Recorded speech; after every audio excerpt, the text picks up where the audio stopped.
she becomes my queen consort. I know she will bring to the demands of her new role the steadfast devotion to duty on which I have come to rely so much. This year, we've invited hundreds of inspiring individuals to the service, those who showcase the power of connectedness and community values, allowing us to continue Her Majesty's tradition. A night of royal brilliance. Under the soft glow of crystal chandeliers, the grand ballroom of Buckingham Palace shimmered like a dream. The air was thick with perfume, whispers, and the weight of history. And then, she appeared. Catherine, Princess of Wales, stepped into the room wearing a gown that seemed to catch every flicker of light. But it wasn't just the dress that captured the world's attention. But I think when you look at the Princess of Wales, the choice of British couture, the beautiful dress coat that she wore over her dress, I think she looked perhaps more regal than she ever has done. I mean, she really did look like a queen. It was the necklace resting against her collarbone, an heirloom once worn by the late queen, valued at nearly $85 million. The legendary Nizam of Hyderabad necklace. The most expensive jewel of Her Majesty's collection is the Nizam of Hyderabad necklace. In that single moment, Catherine didn't just enter the royal dinner. She stepped into history itself. The cameras flashed, the guests froze, and for one breathtaking moment, the future queen became the living reflection of the monarchy's past. The gown that silenced the room. Catherine's gown wasn't just fabric and thread, it was a masterpiece. Custom-made by one of Britain's most elite designers. The dress featured a soft metallic sheen, delicate embroidery, and an old-world silhouette that paid homage to classic royal fashion. Observers noted how it seemed to shimmer in gold and silver tones, catching every glint of candlelight. It was a design that spoke volumes. Timeless, regal, but with a modern heart. Fashion critics called it her most stunning appearance since her wedding day. But for Catherine, this wasn't about outshining anyone. It was about respect, a tribute to the woman whose legacy still guards every corner of the palace. The Queen's $85 million necklace. The necklace itself carries one of the most romantic and fascinating stories in royal history. Back in 1947, when then Princess Elizabeth married Prince Philip, the Nizam of Hyderabad, one of the world's richest monarchs. The necklace was a wedding gift to the Queen, then Princess Elizabeth, from the Nizam of Hyderabad in 1947. Offered her any piece of jewelry she desired from Cartier. The young princess chose a breathtaking diamond necklace, a creation of unmatched craftsmanship, containing 300 diamonds set in platinum. Over time, it became one of the Queen's favorite pieces, worn on countless state occasions. To see it again, decades later, resting on the neck of her granddaughter-in-law, was more than fashion. It was continuity, a symbol of legacy, love, and endurance.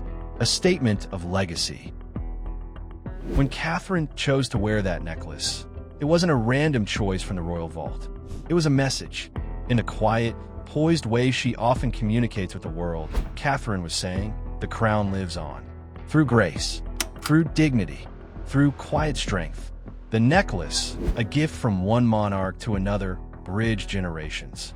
The necklace has even been worn by Princess Catherine since she became a member of the royal family. And as Catherine walked into that glittering room, it felt as if the Queen herself was watching, not from a portrait or a memory, but through the sparkle of those diamonds. A moment between worlds. For the guests present, it was a surreal moment. Heads of state and dignitaries turned as the future Queen entered, the orchestra pausing mid-note. It was as though time itself slowed. Here stood a woman carrying centuries of royal tradition, yet she moved with effortless modernity. A mother, a wife, a leader, a symbol. Her every gesture reminded those watching that royalty isn't just born.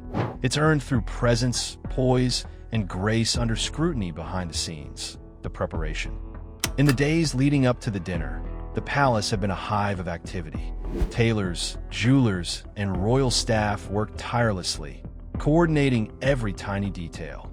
Reports suggest Catherine personally reviewed her accessories with the Queen's senior dresser, ensuring the necklace was handled with utmost care. Catherine's jewelry style choices are largely acknowledged to be impeccable, and they have attracted legions of fans. It was polished, inspected, and secured under watchful eyes before being placed in her suite hours before the event. As Catherine prepared, aides said she appeared calm, serene, even as the world outside speculated what she would wear. Her focus wasn't on fashion, it was on meaning. The state dinner, a royal stage.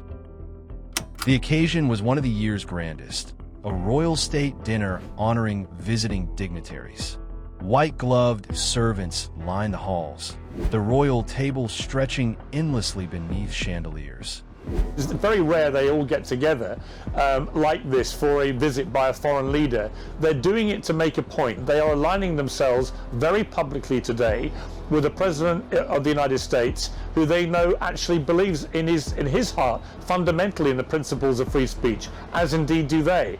Catherine, seated beside the king, represented the next chapter of the monarchy, poised between duty and destiny. The press later described the scene as a living portrait of history and hope.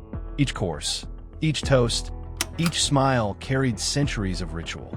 And in the midst of it all, Catherine's calm presence reminded everyone why she's become the beating heart of the modern royal family. The hidden emotion.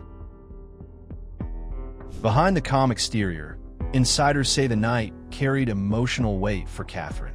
It was the first major state event since the Queen's passing, and wearing her jewels was both an honor and a responsibility. She was seen touching the necklace gently during the evening, almost unconsciously, as if feeling the spirit of the woman who once wore it. In that gesture, simple yet powerful, there was connection between past and present, between memory and legacy. Those who know her say Catherine has always carried a quiet reverence for the Queen's grace and resilience. This night it showed. This was particularly noteworthy in 2014 at the Portrait Gala at London's National Portrait Gallery. This is one of the times Catherine has worn the Nizam of Hyderabad necklace, the expert noted. Global reaction, a queen in waiting. By the next morning, photographs of Catherine had flooded the internet. Major newspapers from London to New York splashed her image across front pages. A queen in waiting, wrote the Times. Grace reborn, declared Vogue. Social media erupted with admiration, calling her look regal perfection. Fashion historians compared her composure to the early years of Queen Elizabeth II, the same balance of strength and serenity. It wasn't just admiration, it was recognition. The world had witnessed a moment of transformation. The crown's message to the world. Royal events are rarely accidental. Every color, jewel, and gesture is deliberate, a silent form of communication. By allowing Catherine to wear the $85 million necklace, the king was sending a quiet but powerful message to the world. But the British royal family's Nizam of Hyderabad necklace, worth a staggering £66.3 million, is the most valuable piece of jewelry currently owned by any royal family. The monarchy is stable. The future is secure. The legacy continues through her. Catherine didn't need a speech to prove her worth. She only needed one evening, one gown, one unforgettable moment, and the world understood. A modern queen's reflection. When the dinner ended and the last cameras faded, Catherine walked down the marble halls of Buckingham Palace, the necklace still glimmering against her skin. For a brief moment, she paused before a portrait of Queen Elizabeth II. No one knows what she thought, but witnesses said she smiled softly. Perhaps she felt the connection between generations. Two women bound not just by crowns, but by quiet strength. The night may have been about diplomacy, jewels, and royal ceremony. But in truth, it was about something much deeper.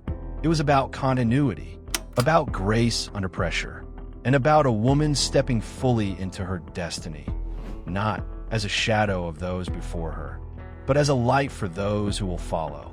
Catherine didn't just stun the world that night. She reminded it what true royalty looks like, not the sparkle of diamonds, but the brilliance of character. And as she left the ballroom, every gaze followed her, not because of what she wore, but because of who she had become.